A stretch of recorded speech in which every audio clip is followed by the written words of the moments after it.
müharibəsi qəhrəmanı Zaur Hüseynov uşaqlıqda rəssam olmağı arzulayıb. Lakin Qarabağın işğal olunması onun bu sevgisini üstələyib. Elə buna görə də həyatını hərbi sahə ilə bağlamağa qərar verərək 2002-ci ildə Cəmşid Naxçıvanski adına hərbi liseyə üz tutub.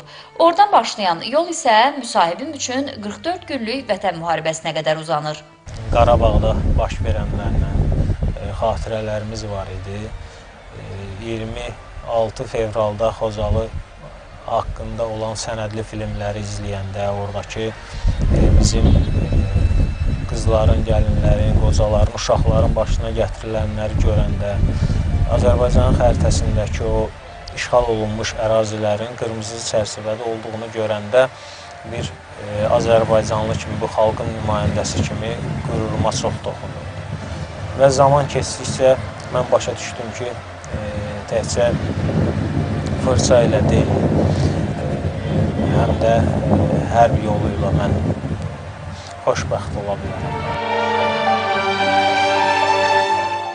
Xüsusi təyinatlı qüvvələrin mayoru olan müsahibim deyir ki, hər döyüşə ruh yüksəkliyi ilə yollanırdıq. Silahdaşlarından şəhid olanı da var, qazi olanı da. Amma o döyüşlərdən tarixi zəfərimizə addım-addım gedən 44 gün ərzində itkilərlə, qanla, silah səsləri ilə yanaşı, həm də yadda qalan maraqlı xatirələr var. Biz bu döyüş yoluna Cəbrayıldan başladıq.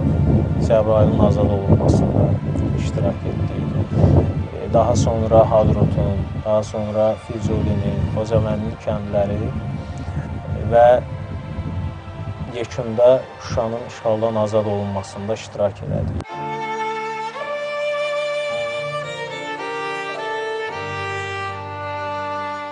Qələbə sevincini isə Vətən müharibəsi qəhrəmanı ilk olaraq Qarabağ müharibəsi veteranı olan atası ilə bölüşüb. Şuşanın işğaldan azad olunması xəbəri onun üçün xüsusi bayrama çevrilib. Çünki 30 illik həsrətə son qoymaqda, ərazi bütövlüyümüzün bərpa olunmasında, tarixi qələbəmizdə onun və onun kimi yaşayan bütün qəhrəmanlarımızın haqqı da, payı da çox və danılmazdır. Biz isə yaşatdıkları bu gözəl, qürurverici hisslərə görə onlara daim borclu və minnətdarıq.